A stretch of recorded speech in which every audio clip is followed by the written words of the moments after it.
Et bonjour à tous, c'est Kevin et on se retrouve aujourd'hui pour une nouvelle vidéo d'analyse crypto. Et aujourd'hui, au programme, on va analyser ensemble le BTC comme d'habitude. On va également faire un tour sur ETH. Et je vais vous donner mon point de vue sur Link. J'en ai parlé il n'y a pas très longtemps dans une vidéo. Mais vous allez voir que pour moi, Link a un profil très particulier, très spécial, que peu de crypto ont actuellement. Et ce qui pourrait lui donner un avantage certain pour les prochains jours, prochaines semaines. Mais je vous laisse découvrir ça dans cette vidéo. Avant ça, si c'est pas déjà fait, bah, n'hésite pas à t'abonner, à mettre un gros pouce bleu et à me dire en commentaire ce que tu penses des vidéos et quel type de sujet t'aimerais que j'aborde dans les prochaines vidéos. Et on est parti tout de suite, je te laisse juste 3 secondes pour t'abonner et pour mettre un pouce bleu si t'as vraiment envie de m'apporter du soutien. Allez, c'est parti. Alors, le BTC. BTC en daily, alors qu'est-ce qui s'est passé? Eh ben on en avait parlé le 8 mars. Le 8 mars, j'ai fait une vidéo vous expliquant qu'on venait de casser le canal haussier à la baisse, et donc forcément, l'objectif derrière, hop, pardon, c'était de venir entre ces deux bornes, entre les deux bornes jaunes ici, c'est-à-dire entre les 0,618 en partant de la hausse ici, c'est-à-dire qu'à partir d'ici, on a commencé à faire une hausse violente, donc les 0,68 sont là. Ensuite, qu'on pouvait tracer un 0,68 plus profond en partant de plus loin, ce qui nous faisait un 0,68 ici. Et qu'une dernière zone, si jamais on venait dans cette zone-là, c'est-à-dire retester ici le W, la cassure ici, tac-tac du W juste là, dans ce cas-là, qu'on pourrait avoir une réaction violente et donc que ce serait hyper intéressant d'être présent pour ouvrir un long et pour partir dans l'autre sens, enfin au moins pour faire un rebond comme ça. Finalement, qu'est-ce qui s'est passé? On a touché nos 0,618, derrière on fait ce que l'on appelle une bougie de ravalement baissière. Ici, on fait un marteau. Marteau, bougie de ravalement bougie de ravalement haussière. Et derrière, bon, ben, on repart dans l'autre sens. Et c'est logique. Je veux dire, il y a un moment donné, les élèves savent très bien de quoi je parle. Il faut être patient, mais il y a un moment donné où quand tu t'approches de ta target, que tu fais un point bas, grande mèche, bougie de ravalement haussière derrière, bon bah à ce moment-là, tu sais que c'est facile de te positionner, ou mettre ton stop juste en dessous, et viser ensuite une remontada. Et la remontada, elle se fait où? Bizarrement, où est-ce qu'on va prendre nos profits? Bah c'est très simple. C'est qu'à ce moment-là, l'endroit où on va prendre nos profits, c'est on avait notre canal haussier, on le casse, pullback, et derrière on peut retester cette zone et faire un genre de W bottom. De double bottom en fait. Euh, Et donc ici, bah, c'est typiquement ce type de trade que l'on va chercher. Maintenant, on est en haut, on a retesté notre canal haussier. Alors ça veut pas dire qu'on va partir to the moon, ça veut pas dire non plus qu'on va repartir super bas. Pour l'instant, il faut temporiser. Sur ce genre de choses, il faut temporiser et ensuite il faut en tirer des conclusions. Quelles sont les conclusions qu'on va pouvoir en tirer? Ben déjà, est-ce qu'on va clôturer en dessous de ce canal, ou est-ce que finalement on va faire une journée, une deuxième journée verte comme celle-ci, enfin une belle journée verte comme celle-ci, et dans ce cas-là, on va clôturer là-dedans. Si on clôture à l'intérieur du canal, réintégration de canal, l'objectif sera d'aller en haut de canal. Par contre, si on clôture en dessous du canal et qu'on se fait rejeter, bon bah là, à nouveau, l'objectif ce sera de revenir retester ces plus bas ici, et de faire quelque chose comme ça par exemple. Mais pour l'instant, on n'y est pas. Ce qu'on peut faire également dans ces cas-là, pour ceux qui me suivent pour la partie trading, notamment les élèves que j'accompagne, d'ailleurs si tu souhaites être accompagné sur la partie trading et monter en compétences pour être indépendant financièrement à ce niveau-là et être capable de générer des revenus régulièrement, eh ben n'hésite pas à prendre rendez-vous, le lien est dans la description, tu prends rendez-vous avec moi et on peut échanger ensemble pour voir comment je peux faire pour t'aider au mieux, qu'est-ce que je peux te proposer d'intéressant pour toi. En attendant, qu'est-ce qu'on peut faire ici? Bah en daily, on n'a rien à faire, ça c'est sûr. On a un rebond classique, pas grand chose à dire. En daily, on n'avait pas de divergence. Le cours baissait, le MACD baissait. Maintenant, en 4 heures, qu'est-ce qui s'est passé? En 4 heures, le cours a baissé, le MACD a baissé, pas de divergence non plus, rien de spécial. Le cours rebondit, le MACD rebondit, tout va bien. Maintenant, en 1 heure, qu'est-ce qui se passe? En 1 heure, on peut voir ici le cours baisser, le MACD baisse. Ensuite, le cours continue de baisser ici. Entre ce point et ce point, on baisse, on baisse, on baisse. Le MACD, par contre, monte, monte, monte, monte. On repasse dans le vert. Et au moment où on repasse dans le vert, ici, on a touché notre target, on repasse dans le vert, et derrière, bon, bah, on repart à la hausse. Pour l'instant, on n'a pas de contre-indication dans le sens où on n'a pas de point haut bougie d'intervalement baissière. On en avait quand même eu une ici, juste à ce moment-là, mais c'était au moment où on avait fait ça. Donc en fait, on a fait ça, pullback, on a retesté et derrière, on est parti. Donc ok pour le 1 heure. Maintenant, qu'est-ce que nous dit le 1 heure? Pour l'instant, pas grand-chose. Pourquoi? Il ne faut pas qu'ici vous voyez une divergence. On n'a pas de divergence ici. Pourquoi? Puisqu'en fait, notre point haut sur le cours, il est où? Eh bien, il est là. Donc ça veut dire que les bougies d'après ne font que baisser. Le MACD fait que baisser aussi. Tout se passe bien. Pour l'instant, on n'a pas de problème. On va pouvoir zoomer du coup maintenant sur d'autres timeframes. On va zoomer en 15 minutes pour voir du court terme. Ici, ok, intéressant. Ici, on avait une bougie d'indécision qui fait le point haut. On a un point haut ici qui est une bougie d'indécision. C'est-à-dire que le corps de la bougie est 2 fois plus petit minimum que les mèches, en haut et en bas. Et derrière, on a une bougie de ravalement baissière. Donc à ce moment-là, facile d'ouvrir un short, un stop juste au-dessus, 1,39. Et l'objectif, c'était de prendre des profits où? Ben, on va regarder ça tout de suite. Et on va voir si on avait la cote. À ce moment-là, ce qui est intéressant, c'est de se positionner, comme ceci, et de se dire, ok, les profits vont être pris à peu près entre les deux, 0,90 de profit entre les 0,5 ici et les 0,618. Ici, typiquement, on aurait pris nos profits sur les 0,5, on les aurait eu, donc on aurait pris 1% de gain, quasiment 0,90% de gain.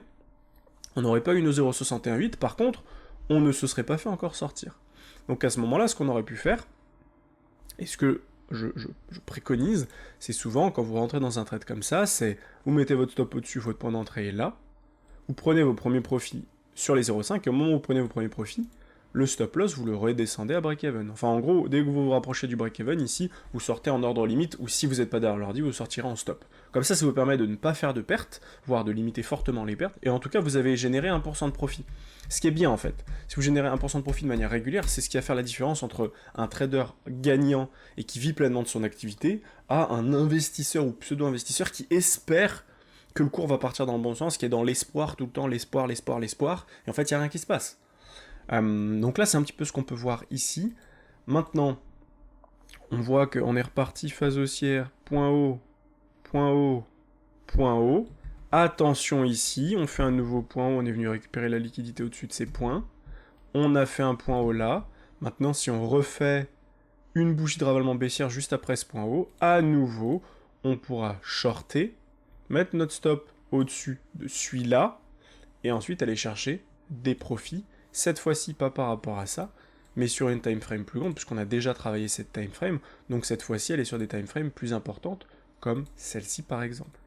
Et donc aller chercher des profits tout de suite un peu plus loin, qui nous donne un super risk-reward.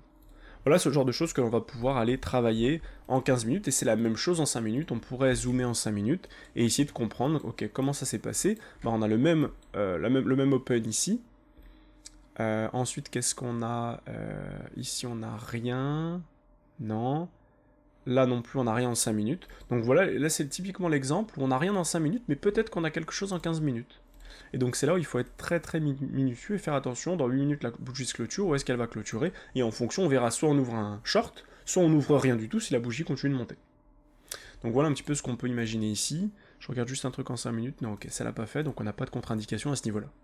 Maintenant, donc si on résume sur BTC, attention à ce pullback qui n'est qu'un simple pullback et dans lequel on pourrait voir quelque chose comme ça et retester ici ce point bas, voire même aller un peu plus bas, on ne sait jamais. Maintenant sur Ethereum. Sur Ethereum c'est un petit peu différent, pourquoi?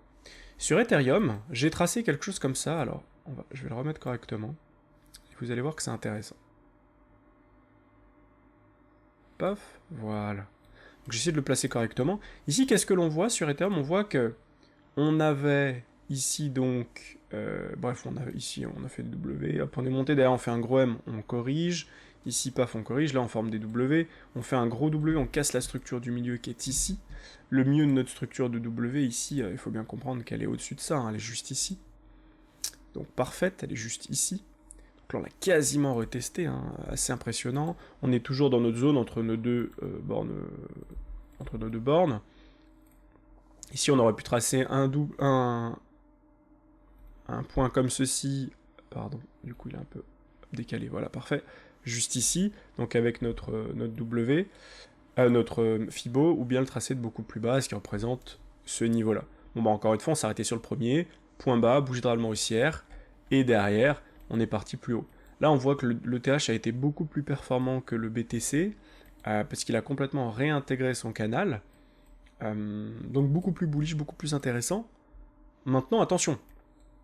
Attention par rapport à ce canal ici. Pourquoi attention? On avait très peu de touchettes vers le bas. Donc est-ce que vraiment c'était un canal haussier? Ce qui est intéressant en fait ici, c'est que finalement, on avait un bon niveau ici à payer, c'est-à-dire qu'on avait ici résistance, résistance, on casse, ça fait support, support, support, ça casse résistance, on revient ici. Et là, du coup, on va devoir regarder dans les prochains jours, puisqu'en fait, ce qui s'est passé ici, c'était le week-end. Donc attention à ce qui se passe le week-end, c'est pas toujours très porteur de succès pour la suite en termes de trade. Donc attention, attention à pas se faire rejeter à nouveau et repartir dans l'autre sens. Donc sur Ethereum, je dirais juste que il y a une plus belle reprise que sur BTC, donc ça c'est intéressant. Ce qui peut nous dire derrière quoi, c'est que si on a un BTC qui repart dans un sens, ETH peut être intéressant. Maintenant, ici on voit qu'on est à 17% de gain rapide. Sur BTC, on voit qu'on est à 14,45. Donc on est un petit peu plus bullish sur ETH, plus volatile, ce qui est normal puisqu'il y a moins d'argent investi dans ETH, donc quand il pump plus fort. Donc si jamais vous avez un bon setup sur BTC, sur des time frames importantes, type 4 heures daily, ça peut être intéressant de rentrer sur ETH. Que ce soit en short ou en long, en fonction de ce que vous avez trouvé sur BTC, parce que vous aurez peut-être un meilleur gain sur ETH. Encore une fois, il faut quand même mettre des stops, pas oublier à mettre des stops.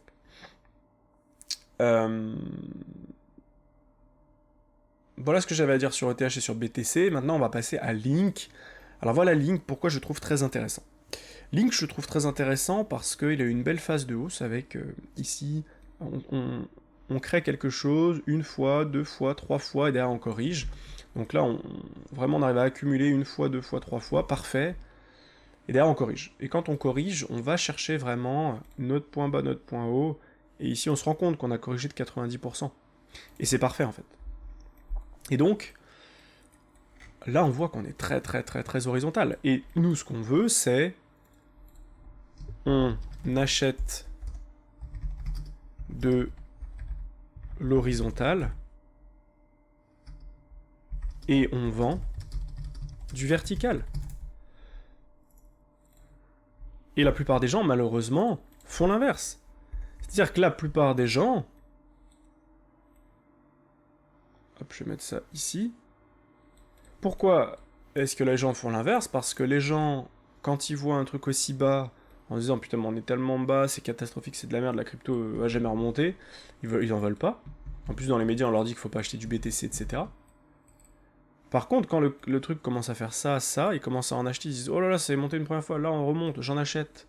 Paf, là ça corrige, ils commencent à paniquer, ils attendent voir ils vendent un peu, ils attendent, oh ça remonte, ils en rachètent.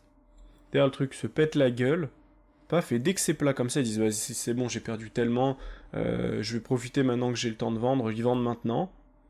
Parce qu'ils se disent, on sait jamais, ça, quand je suis de baisser, je récupère un minimum de mes billes, alors qu'ils sont déjà passés de... Si ici, ils ont investi 10K, il leur en reste peut-être ici 1 ou 2, ils récupèrent leurs 1 ou 2 000. Alors qu'en fait, c'est à ce moment-là qu'il faut investir, même si, d'ailleurs, on irait plus bas, hein, c'est pas un problème. Mais c'est que pour de l'investissement, ici, c'est une super zone, parce que lors du prochain bull run, déjà, à minima, on va venir...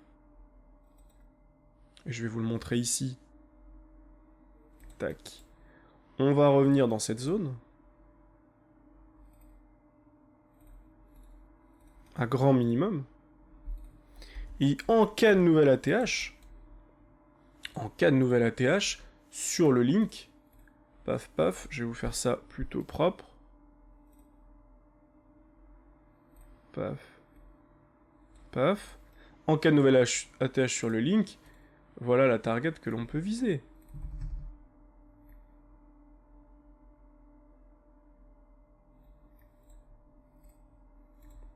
Je vais juste faire des copier-coller, paf.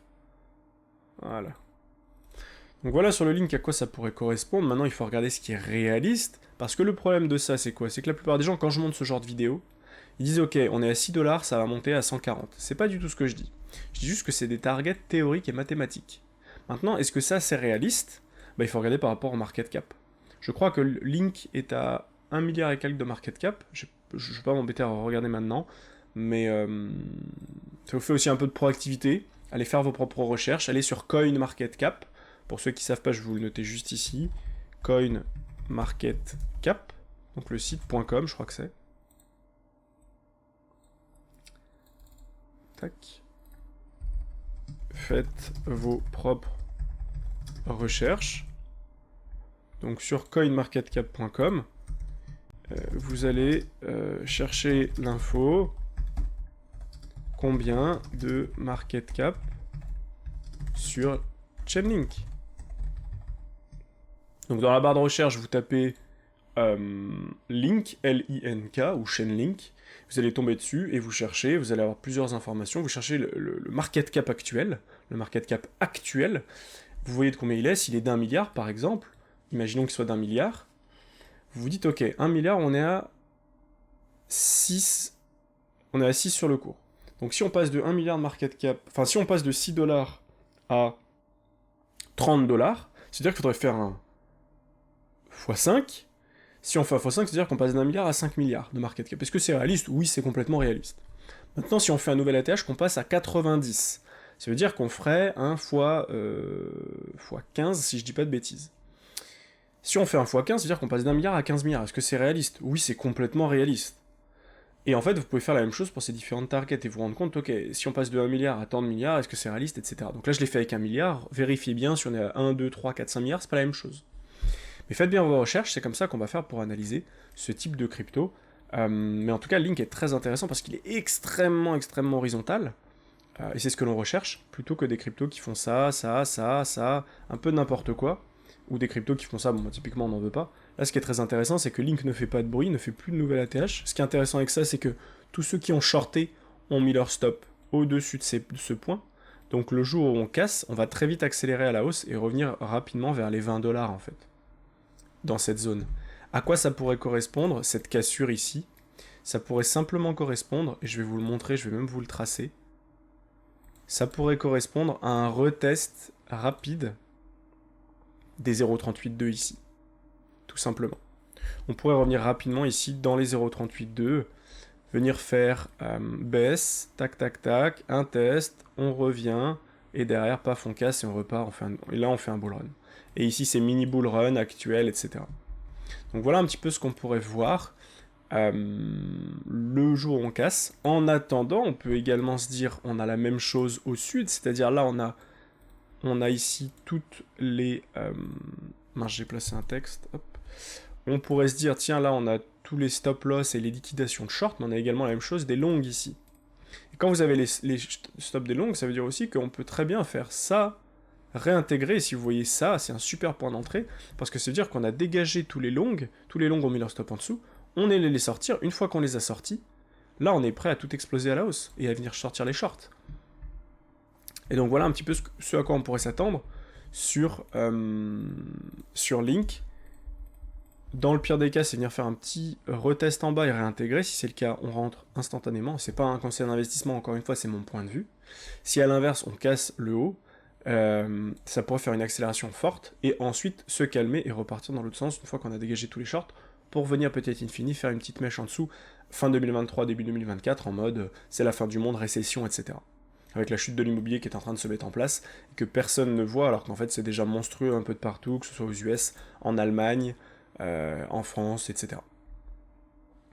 Donc voilà, j'espère que cette vidéo vous a plu. Je ne vais pas aller plus loin techniquement, je pense pas que ça ait de l'intérêt, je vous ai donné les grandes tendances. Faites attention ici au retest, attention si on n'arrive pas à réintégrer. Actuellement on se fait rejeter.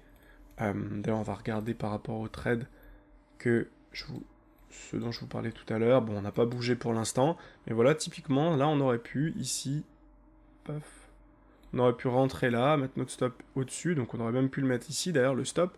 Je préfère le mettre là parce qu'il est vraiment très proche pour le coup, et venir prendre des profits plus bas.